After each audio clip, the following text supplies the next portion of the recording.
Hello and welcome to another packed show. Today we're talking Mag 5. I think that's right, isn't it, Steve? 5 of the Mag 7 reporting. Well, this Um, week, that's right, yeah. yeah. Plus we've got some big beats, we've got some big misses, we've got some new lows, we've got some new highs, a bit more M&A. But Steve, got your energy drinks in? Are you all set?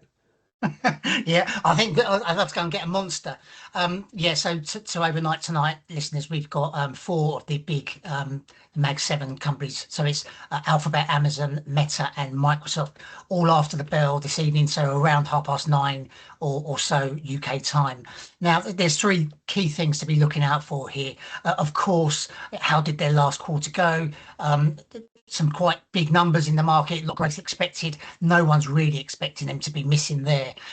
Second thing is guidance. What kind of confidence do they have going forward for the next quarter and the following quarters in this next financial period? There's a clue overnight. We had some very strong moves from some memory chip companies, and it was all off the back of some brilliant knockout results from a company called Seagate Technology. Now, you might not be familiar with the company, but they're very big in hard disk drives, in solid state drives, and all things memory tech, basically. And they really knocked it out of the park, both in terms of performance guidance and they were so optimistic about the supply demand chain going forward. So I would expect the guidance to be very strong with as companies tonight. The third thing to look out for, though, and this might be the most important one of all, CapEx. Now, we know these companies amongst just these four are going to spend somewhere north of $500 billion this calendar year. Now, this is all on growing out the AI data center foundation that they want to build. What is the trajectory of that spending pattern? Is it going to flatten? Is it going to accelerate further? And are there going to be signs about getting some bang for your buck? Will we start seeing return on investment? That's exactly what markets really want to start seeing now. They no longer want just a puff story. They want to see bang for buck. Are we getting our money's worth? So that'd be really interesting. Yeah, as you say, Steve, that return on investment, I've seen a number of articles on that. A lot of people saying this is what we need to now be focused on. So, James, what has caught your eye this week? Yeah, it's been a bit of a mixed bag, hasn't it, Ian? So we had positive update from BP, which perhaps wasn't that surprising given the surging oil price. Yeah. Q1 profits more than doubled. How that goes down with households struggling with cost of living pressures, probably not that well. A surprising one was Halfords was actually raised its full year got profit guidance with new CEO Henry Birch's turnaround seems to be working, and they flagged strong trading. Yeah, which has always been a bit of a patchy one, hasn't it, Halfords? Well, I've got to go and renew my windscreen wipers, James. So I'm pleased to know they're running in a good ship. Yeah, bulbs, blades, and batteries. Yeah, we had to do the same, Steve. And where else do you go, to be honest? Absolutely, yeah. Unless you know a mechanic somewhere. Yeah. Coca-Cola, they beat and raised. So one of Warren Buffett's classic investments. They're sort of selling more single serve and smaller sizes at lower price points, which seems to be right. keep consumers coming back for the brand. And then on the negative side, we've had this morning War Paint, which is down to a new 52-week low. So the cosmetics seller, they issued that dreaded second half waiting warning, which always suggests they've got a lot of hard work to do to meet the numbers. It's such a crowded space, though, isn't it, James? I mean, there's some huge companies in that market with a long track record and massive brands.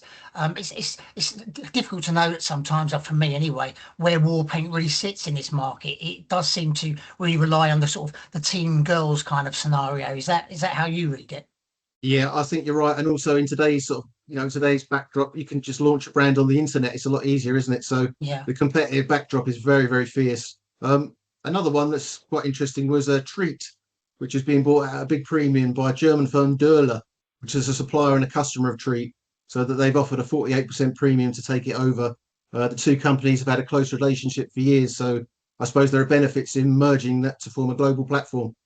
Another UK company going, Ian. I know you were mentioning this morning in the website story today. There's been a lot of UK companies just disappearing, haven't there?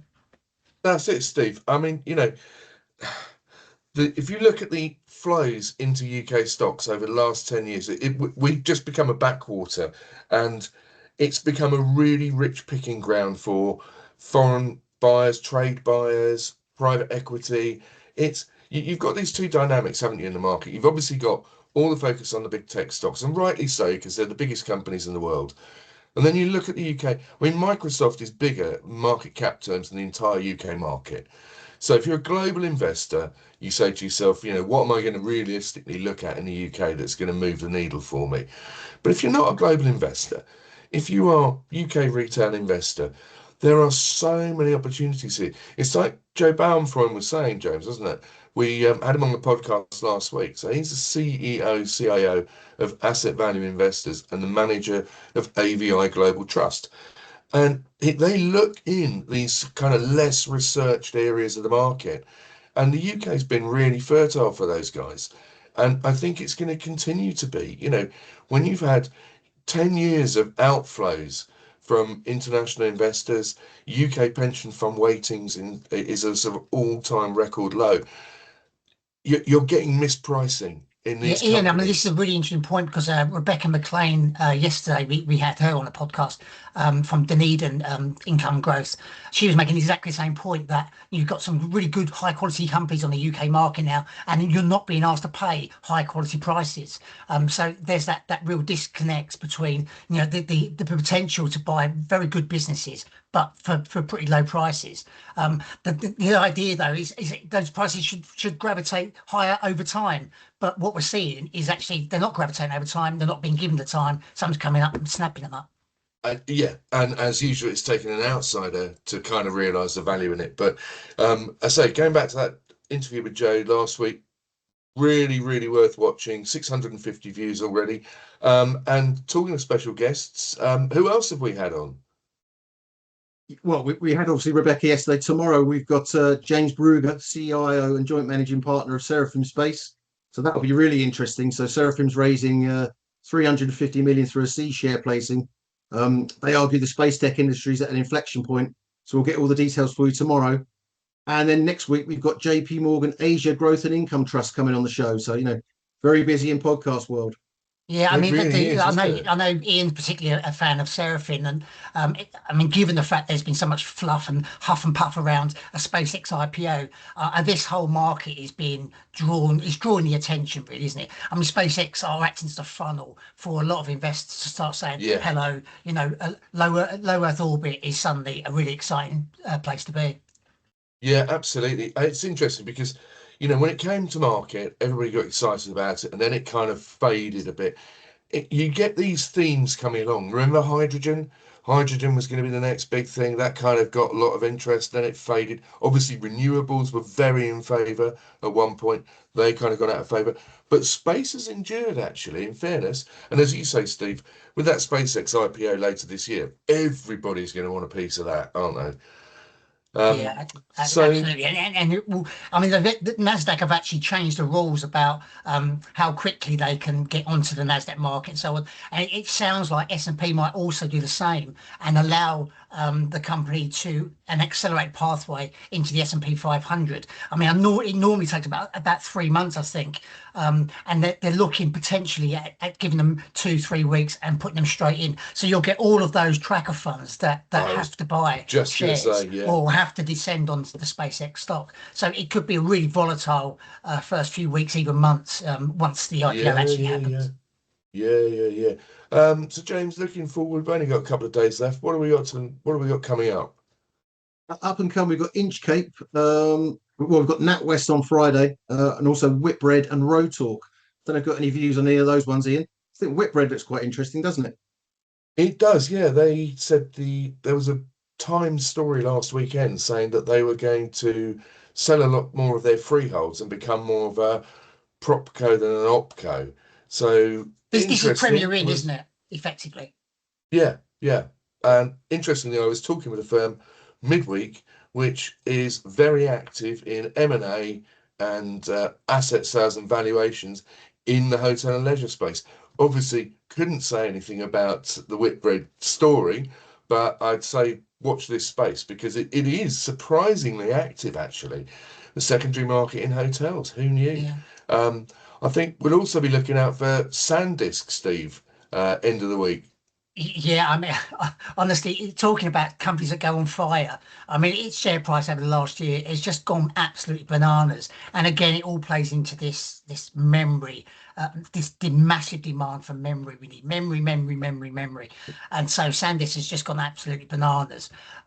Don't be surprised if the PE is well into the three digits.